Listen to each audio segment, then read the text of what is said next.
Bonjour à tous, je suis Fabrice Da Silva. Je vous propose une troisième vidéo aujourd'hui dans un lieu sublime. Je suis actuellement dans les locaux de l'école PNL Humaniste. Donc j'en profite pour remercier chaleureusement Hélène Roubaix, voilà, la fondatrice, qui m'autorise à filmer dans ces locaux. Voilà, donc Hélène, merci pour ça. Alors, le but de cette vidéo aujourd'hui, c'est de vous présenter un peu plus techniquement ma vision du bégaiement qui me concerne et qui vous concerne peut-être si vous regardez cette vidéo ou qui concerne peut-être un de vos proches et voire même vos enfants. Alors, j'avais fait un plan aujourd'hui, mais je crois que je vais faire comme d'habitude une improvisation, vous voyez, mais j'avais quand même fait un travail. Mais je crois que ce qui est bien, c'est de faire avec tout ce qui vient. Alors, le bégaiement, qu'est-ce que c'est? C'est un vrai bordel. Le bégaiement, c'est pour moi une énergie. Voilà, une énergie de blocage. Imaginez que... comment je vais vous expliquer ça? Il y a, bien sûr, on va prendre exemple, on va prendre le mot, par exemple, biberon. Voilà, biberon. Chez une personne qui bégaye, ça va être biberon. Alors pourquoi on s'entête à faire biberon? C'est là tout le truc. Il serait tellement simple de faire une fois bi et après beron. Ben oui, mais c'est pas aussi simple en fait. Qu'est-ce qui se passe en fait dans notre tête? Il y a deux forces, deux énergies.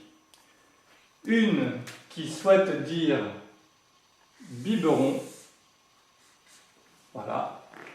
C'est une énergie qui est consciente, c'est la volonté d'exprimer. Voilà, j'ai envie de dire biberon. Qu'est-ce qui fait maintenant que quelque chose vient faire ou biberon? Eh bien, lorsque vous sortez par exemple votre chien pour aller faire sa promenade, lui part comme un fou et vous le retenez. Voilà. Et il force. C'est la même chose en fait. Il y a dans notre volonté d'exprimer, il y a cette force inverse qui nous retient. À l'envers, voilà. Celle-là, c'est la volonté d'exprimer et celle-là, c'est le refus.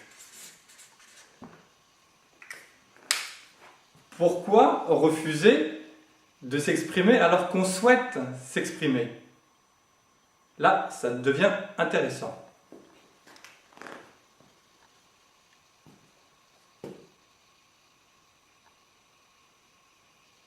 Parce que quelque chose qui est inconscient ici, dans ce refus, j'ai bien dit inconscient, pense, croit, a la certitude que c'est la meilleure chose à faire.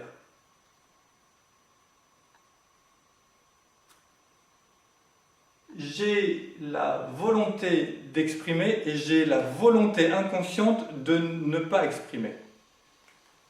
C'est pour cela que ça crée une tension et une lutte. Une personne qui commence à bégayer et qui est bloquée sur une syllabe commence vraiment à être dans une véritable angoisse et une lutte. Et c'est ce qui explique qu'on commence à se crisper, à forcer. Parce que c'est cette volonté d'exprimer qui souhaite vraiment dire ce mot et on ne comprend pas en fait qu'il y a un refus d'exprimer.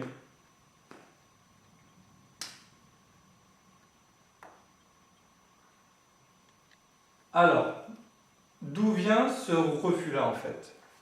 C'est là je pense, c'est là vient d'où. Je vais reprendre cette phrase, voilà, en français. C'est là d'où vient tout le problème. C'est inconscient. C'est inconscient. Ça veut dire que par exemple, lorsque vous respirez, vous pouvez le faire consciemment, voilà. Là, je le fais consciemment, mais 95% du temps, vous le faites inconsciemment. Quelque chose le fait à votre place, presque. Ben là aussi, c'est la même chose. Quelque chose bloque notre élocution à notre place. Voilà. Alors, comment ça s'est instauré? Là, c'est bien aussi d'en prendre conscience aussi. Pour cela, je pense qu'il est intéressant de voir comment la construction psychique, elle se fait. Donc là, je vais utiliser quelques cours de psychanalyse que j'ai appris ici dans ces locaux. Alors, comment se fait la construction psychique? Lorsque nous arrivons en fait sur Terre, lorsque vos enfants sont nés, la phase 1, c'est ils sont un tout. Ils arrivent en tant que tout. Ça veut dire quoi? Ça veut dire qu'ils n'ont pas encore conscience d'eux-mêmes. Ils n'ont pas encore conscience de ce qui se passe autour d'eux. Tout est un tout. Ils ne pensent pas même. Ils sont en train de vivre tout ce qui se vit, en fait, tout ce qui se voit. Ils ne savent pas qui voit, est-ce que c'est eux ou pas. Voilà. C'est un tout. Et leur mère, leur père, et leur propre corps, même, c'est un tout. Rien n'est individualisé. Ça, c'est pendant les premiers mois, on va dire de 0 jusqu'à l'individuation, je dirais, on va dire en gros 1 an. Voilà. Mais tout est variable. Ensuite, il va y avoir le processus d'individualisation. Ça veut dire qu'il va prendre conscience de lui et du reste. Individu.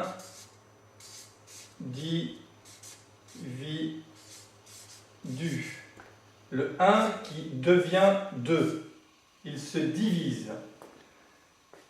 À ce stade-là, c'est à partir de 1 an jusqu'à peu près 2-3 ans. Voilà. Qu'est-ce qui se passe en fait? Il prend conscience qu'il est une entité et autour de lui, il y a un environnement. Voilà. Quelque chose. Ça. Voilà. Et dans ce ça, il y a son père, sa mère, les bruits, tout ce qui est autour de lui. Ça veut dire que comme il se différencie, il prend conscience aussi de lui-même. Il s'individualise. Voilà. De 1, il devient 2. En fait, on pourrait dire aussi 1 et 1. Voilà. Mais c'est un tout en fait. Ça, c'est à peu près de 1 an, on va dire, jusqu'à 2-3 ans. Voilà. Donc, arrive le challenge. Alors, à chaque étape, il faut aussi comprendre qu'on traverse ici, grâce, j'ai bien dit grâce, encore une fois, à des angoisses. Angoisses. À ce stade-là, c'est les angoisses qui sont appelées de morcellement, voilà, parce que il faut apprendre. en fait, c'est pour arriver du tout à 1, on va avoir peur d'être morcelé en fait. Et lorsqu'on va être rassuré, on va comprendre qu'on est un corps. Voilà. Ça, c'est une première angoisse. La deuxième angoisse, enfin, je dis 2, mais en fait, il y en a d'autres. C'est là tout le problème qu'on va traîner même à vie, dans certains cas. C'est de là, donc ici, il y a 1 en fait, ici c'est 2, donc 1 et 1. Et le problème, c'est de transformer le 2 en 3. Ici c'est 1, on va dire 1. Ici c'est 2. Et ici c'est 3. En psychanalyse, c'est appelé la mise en ternaire, en 3. Il y a votre enfant, je vais dire, voilà, enfant. Il y avait le ça, cet ensemble autour de lui, et il va commencer à différencier quelque chose dans ce ça. Donc il y a, on va dire sa mère, voilà, et il va comprendre que dans cet ensemble-là, il y a différentes autres entités. Par exemple, le papa, le père. Voilà. Et ça, pour les enfants, c'est terrible. C'est vraiment une véritable angoisse. Et ce qu'il y a de pire pour les enfants, vos enfants, c'est pas tant de voir qu'il y ait 2 entités au lieu d'une, c'est qu'ils sentent qu'il y a un lien affectif entre le père et la mère. Ça veut dire qu'il y a des situations où l'enfant n'est plus la priorité. Et ça, c'est une attaque narcissique terrible. Il n'est plus le centre du monde. Et ça, c'est grâce au père. On va dire grâce au père, mais je préfère dire grâce à la fonction père, qui peut être faite par une mère aussi, mais grâce à la fonction père qui vient couper de temps en temps ce lien entre mère, entre ça et enfant. Voilà. Et c'est ça ici qui est le véritable enjeu, et c'est la base de la construction psychique structurée, saine de vos enfants. C'est comment devenir d'un rond un triangle. Et c'est terrible en fait, mais c'est nécessaire. C'est nécessaire. Le triangle est la structure la plus solide dans cette vie-là. Grâce au triangle, on peut construire. Voilà. On peut construire. Si vous êtes sur un lien qui est, on va dire, 2, tout ce qui va être construit dessus sera instable. Voilà.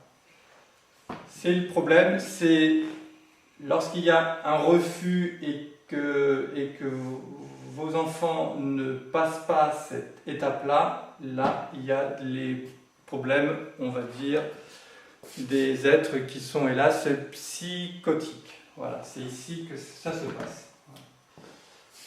Mais bon, c'est quand même très rare. Alors, là-dedans, où se trouve le bégaiement? Eh bien, c'est une bonne question. Le bégaiement, comme je vous l'ai dit, c'est un conflit entre quelque chose qui veut et quelque chose qui ne veut pas. Ça veut dire qu'il y a une volonté et quelque chose qui coupe cette volonté. Et à quoi ça peut vous faire penser si vous avez écouté ce que je viens de dire? On se réveille un petit peu, merci. Quelque chose qui coupe, comme la fonction paire. Donc le bégaiement, c'est quelque chose qui se met en place à peu près ici. Voilà. Il y a un conflit entre un lien qui était affectif, faire un beau petit cœur, voilà, amour,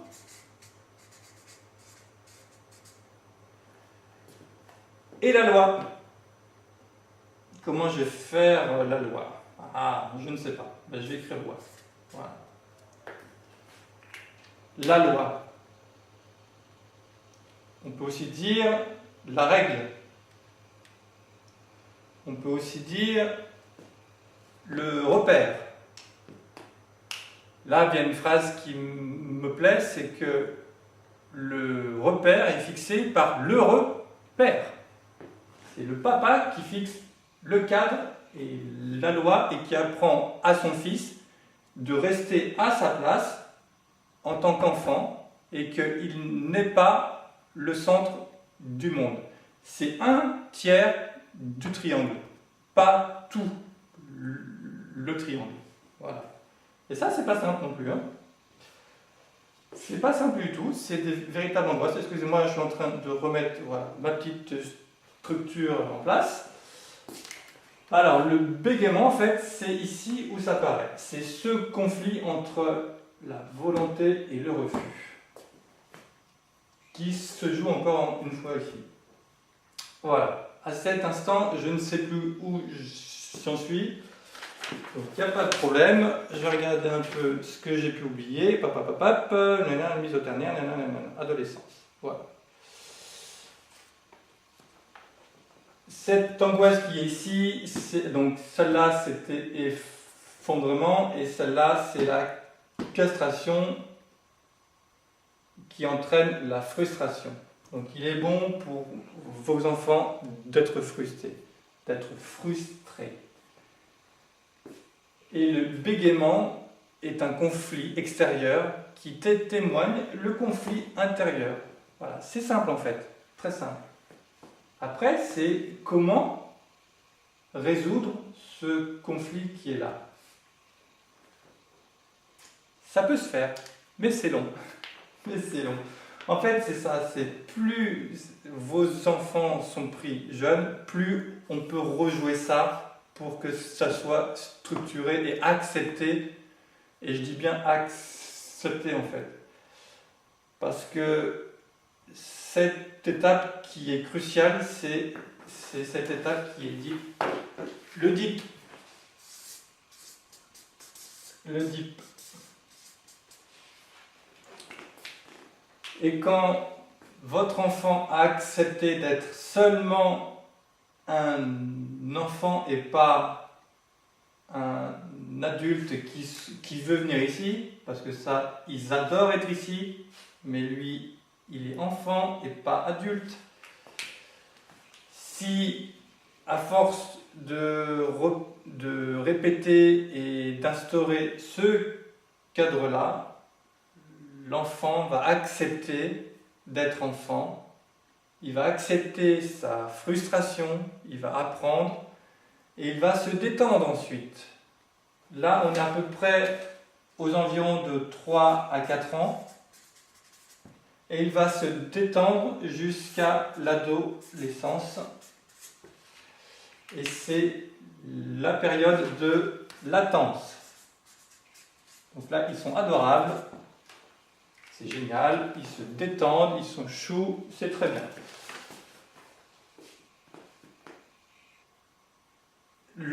Enfin, j'ai dit 3-4 ans, mais en fait, ça se joue encore même de 3 à 6 ans.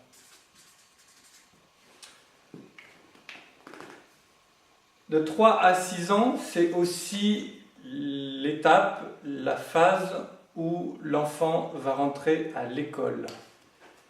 C'est une vraie étape aussi. Donc c'est là où tout va se rejouer encore une fois. Parce que il va quitter ce triangle qui est enfant, mère et père pour un triangle qui est enfant, son cadre familial et l'école. Donc si ça s'est un petit peu coincé ici, ça va se recoincer ici. Et c'est là où le bégaiement commence à prendre forme en fait. Il y a des bégaiements qui sont dits d'apprentissage. Quand votre enfant apprend, voilà, il est normal qu'il hésite, qu'il répète, voilà, ça c'est une chose. Mais à partir de ce stade-là, à partir de 5 ans, on va dire, c'est à surveiller. Parce que ce qui se passe à l'extérieur, dans ces paroles, c'est peut-être un conflit qui est en train de s'instaurer. Voilà. Ça, c'était le point de vue, on va dire, psychanalytique.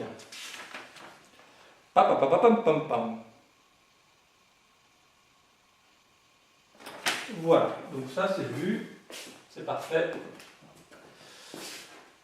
Donc pour traiter ça, quand c'est très jeune, ce qui est bien, c'est les orthophonistes qui vont faire rejouer à vos enfants ce triangle-là. Et on peut aussi voir aussi par une psychologue, un psychiatre aussi. Voilà. Quand hélas ça n'est pas traité à temps, il y a une structure, donc plus on grandit, plus on construit sur ce triangle, donc plus on commence à bâtir comme ça, et ça devient plus compliqué ensuite de rejouer ça. On grandit, on grandit, on grandit. Et pour des êtres comme moi, qui avons grandi 20 ans, 30 ans, 40 ans avec le bégaiement, ça devient compliqué pour s'en sortir.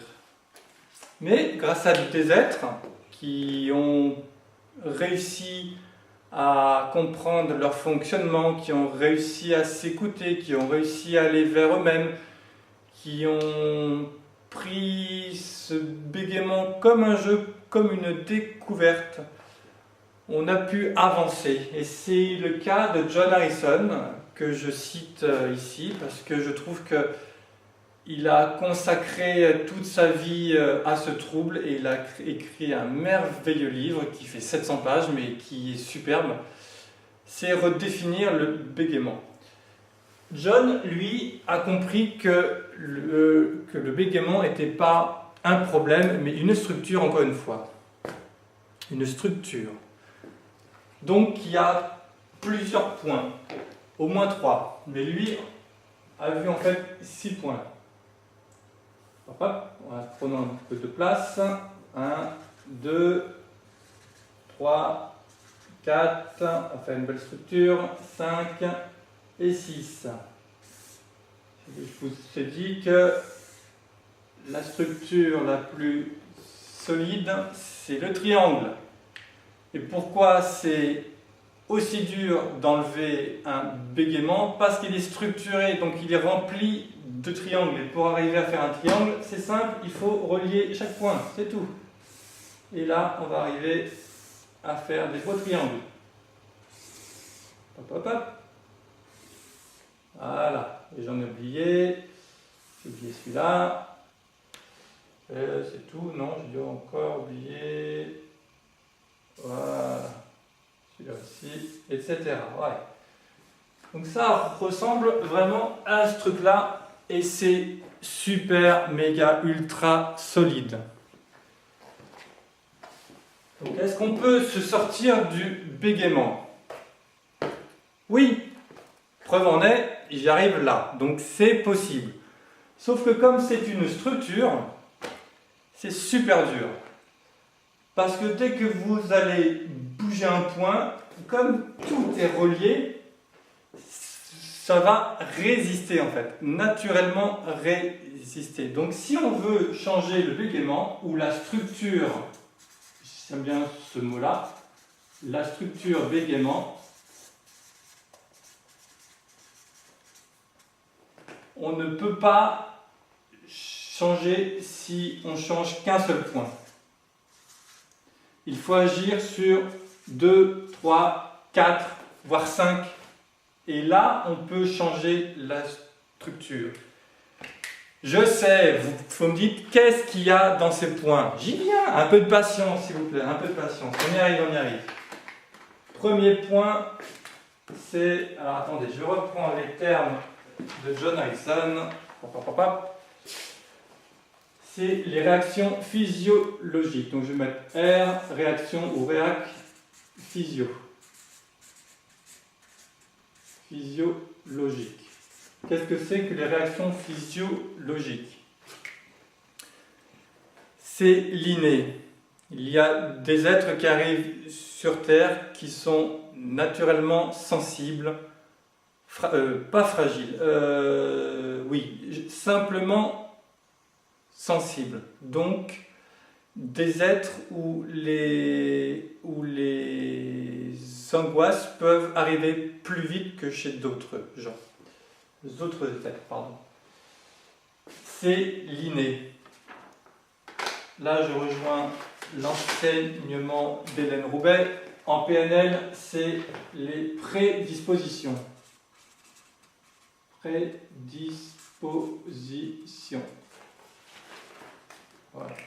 Ça, on ne peut pas agir là-dessus. C'est comme ça, on est arrivé avec ce bagage-là, et c'est comme ça, on va faire avec. Voilà. C'est le seul point où on ne pourra pas faire grand-chose. Ensuite, John a vu les intentions. Les intentions, qu'est-ce que c'est?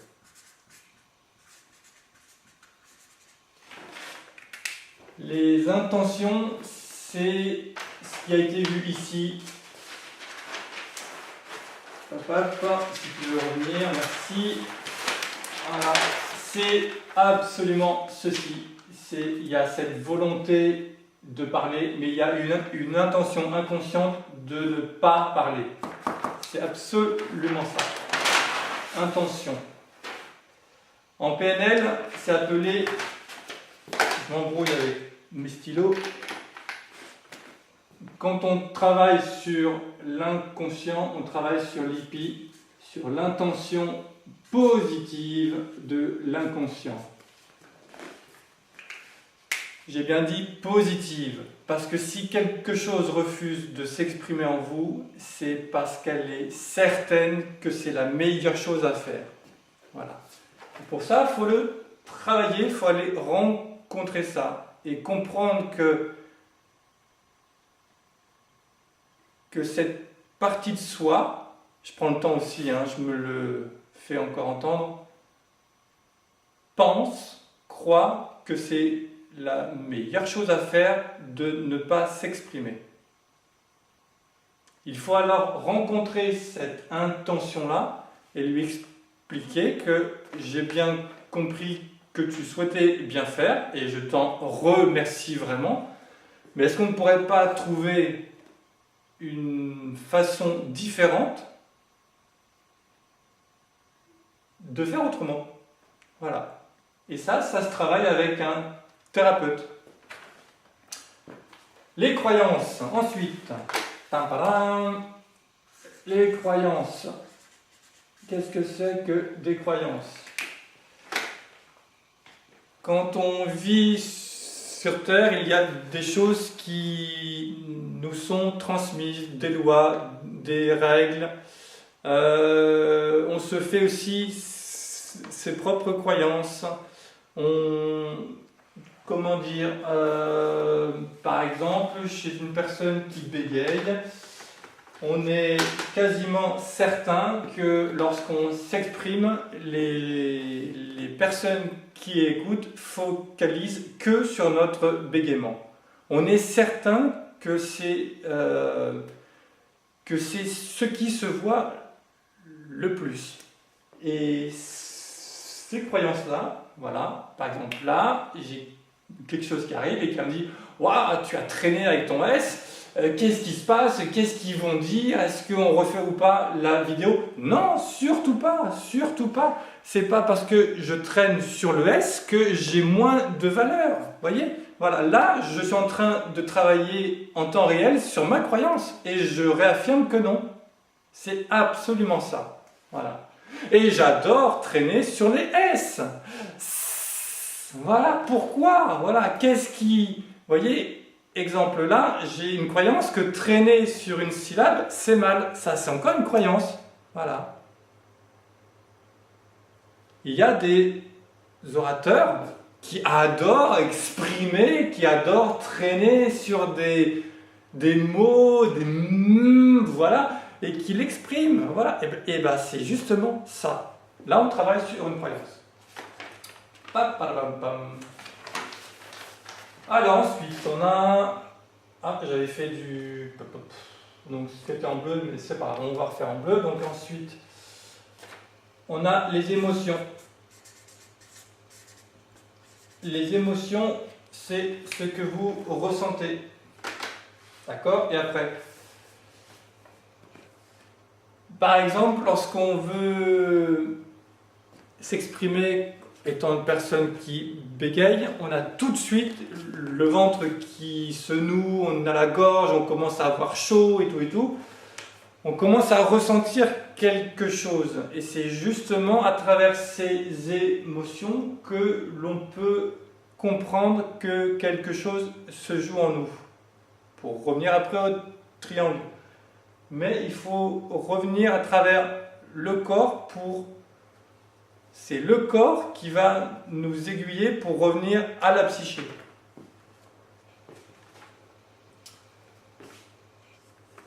En PNL, c'est appelé l'état interne. Ici, c'est aussi des croyances. On a le même terme. Voilà. Cinquième. Alors là, ici, on avait les réactions physiologiques. Ici, on a les actions physiologiques. Physiologiques. C'est ce que je vous ai dit en fait. Elles sont très liées aux émotions. Qu'est-ce qu'il y a comme action physiologique? Il y a le manque de respiration, on commence à se contracter, il y a l'estomac qui se noue, il y a la gorge qui se resserre, il y a plein de choses, voilà. C'est des réactions, des actions en fait inconscientes. On se met à avoir peur, donc on se crispe. Voilà. Et ça, c'est inconscient, mais c'est nous qui créons ça aussi. Et tout cela est créé par tout le reste. Et en PNL, on appelle ça le comportement externe. Comportement externe. C'est-à-dire que lorsque quelque chose est ressenti, qui est ensuite entretenu par des croyances, on va le traduire à l'extérieur par des actions. Donc on commence à crisper, on commence à buter, on commence à serrer, on commence à avoir chaud. Voilà. Ce sont des actions inconscientes. Et le dernier point, ce sont les perceptions.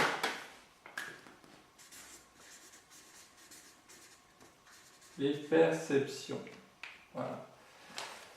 En PNL, on peut appeler ça aussi des filtres.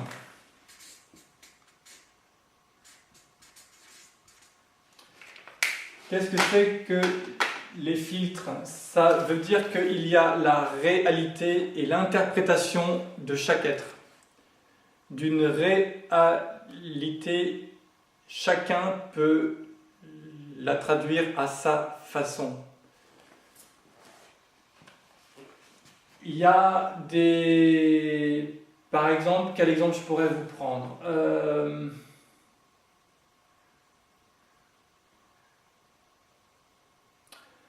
Pour moi, lorsque je suis en train de m'exprimer, lorsque je suis en train, oui, pardon, de m'exprimer, si je vois quelqu'un qui est en train de froncer ses sourcils, tout de suite, je pense qu'il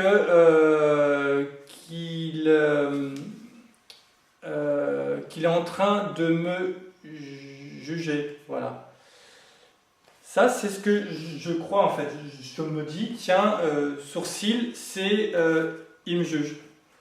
Voilà. D'autres gens vont dire, ah non, non, non, moi, quand on fronce les sourcils devant moi, c'est qu'on s'intéresse à moi. Voilà. Il y a un intérêt d'une réalité commune qui est l'autre fronce. Chacun met un filtre et interprète à sa façon. Ça rejoint très bien aussi les croyances. Voilà. C'est cette structure qui est appelée bégaiement.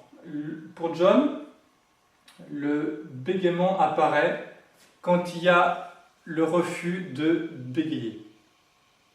Hein? Oui, on reprend. Je reprends.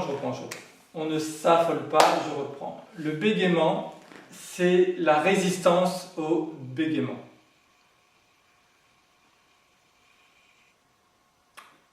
Je reprends encore une fois. Le bégaiement, c'est la résistance. C'est ce que vous allez créer, les actions, vos croyances, tout ça. C'est tout ce que vous allez faire pour refuser d'accepter votre bégaiement. Et le refus du bégaiement appelle le bégaiement. Ça a l'air étrange, hein, mais pourtant c'est ça. Alors comment on s'en sort? Il y a une partie de nous qui a fait le choix de bégayer. Il y a une partie de nous qui a fait du mieux qu'elle a pu pour exprimer, et elle l'a exprimé en bégayant. Et plus on résiste, plus on refuse de bégayer, plus on se coupe d'une partie de soi-même. Et ça, on peut le faire à vie, mais vous ne serez jamais unifié si vous n'acceptez pas votre bégaiement. Accepter son bégaiement, c'est aller vers cette part qui est fragile, vers cette part que l'on veut absolument cacher, étouffer et ne plus voir. C'est parce qu'on refuse, que l'on cache, que l'on met sous le tapis, que l'on donne de l'énergie à ce bégaiement. Et donc plus on le met de côté, plus on le nourrit. Et c'est simplement ça en fait. Tout le travail que John a fait et vous propose, et tout le travail que je vous propose en tant que thérapeute, c'est aller rencontrer votre bégaiement. C'est aller rencontrer votre zone d'ombre. C'est aller rencontrer ce qui demande à être entendu. C'est aller rencontrer qui vous êtes aussi. Qui vous êtes aussi. Vous n'êtes pas bègue, c'est qu'une partie de vous. Vous êtes une personne qui bégaye, et vous êtes une personne qui est en colère, vous êtes une personne qui aime, vous êtes une personne qui fait, agit, pense plein de choses. Vous êtes aussi une personne qui bégaye. Vous êtes aussi une personne qui bégaye. Je suis aussi une personne qui bégaye.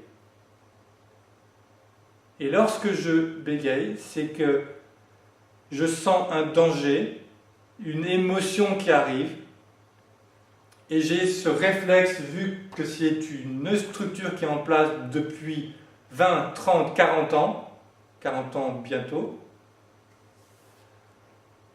c'est une structure qui s'alimente et s'auto-perpétue. que je vous propose comme travail en tant que thérapeute, c'est d'agir à la fois sur plusieurs points.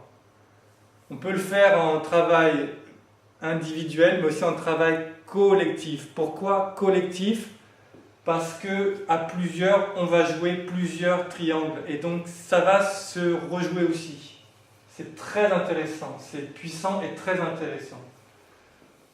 Ce que je vous propose, c'est, en tant que personne aussi qui bégaye, c'est vous offrir aussi mon reflet, mon ressenti sur ce qui se passe lorsque vous bégayez aussi. Je pense que toute personne qui bégaye rejoue les mêmes structures. Même si nous avons des filtres différents, c'est toujours le même conflit qui se rejoue ici, volonté et refus.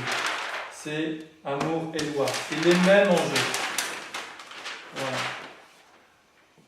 Parce que j'ai été formé en PNL humaniste, parce que j'ai été formé en psychopathologie, parce que j'ai été en thérapie pendant 10 ans, 20 ans, parce que je suis en thérapie en IFS. L'IFS, qu'est-ce que c'est? C'est le système intérieur familial. Familial, donc le triangle, c'est aller voir qu'est-ce qui se rejoue encore en soi. Je le dis souvent, ce qui se vit à l'extérieur de vous-même et ce qui se rejoue à l'intérieur de vous-même. C'est aussi simple. En tant que thérapeute, c'est aller vous aider, vous faire découvrir votre état interne, quel est votre comportement externe, vos filtres, l'intention positive de votre inconscient, que vous fassiez l'expérience vous-même d'aller voir votre intention positive de bégayer, parce qu'il y a une intention positive, quelque chose en vous qui souhaite vraiment vous faire ce cadeau. Et travailler en groupe aussi, c'est sur les croyances. Voilà, que chacun exprime ce qu'il ressent de façon à déceler des croyances et essayer de les changer ensemble. Voilà, je ne sais pas combien de temps ça va faire.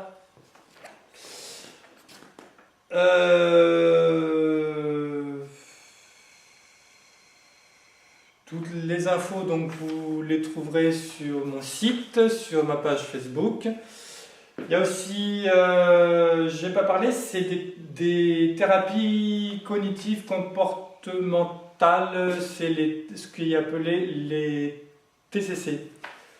Les TCC, qu'est-ce que c'est? C'est par exemple si vous avez fait les méthodes Boisard ou Impoko ou Maguire, c'est des techniques qui sont en place pour, par exemple, exprimer ou contracter ou suivre chaque syllabe, déclencher chaque syllabe par des contractions musculaires. Ces techniques-là, elles marchent, sauf qu'elles travaillent seulement ici. Elles travaillent sur votre comportement externe. Comment respirer, comment accueillir, enfin pas accueillir, comment exprimer, voilà. Comment je vais pouvoir changer ce point ici. C'est des thérapies qui fonctionnent, vraiment, mais comme c'est une structure, ça ne suffit pas. Et c'est pour cela que tous ceux qui ont fait ces méthodes-là ont vu que le naturel, la structure naturelle, vu que vous avez été structuré ainsi, revient.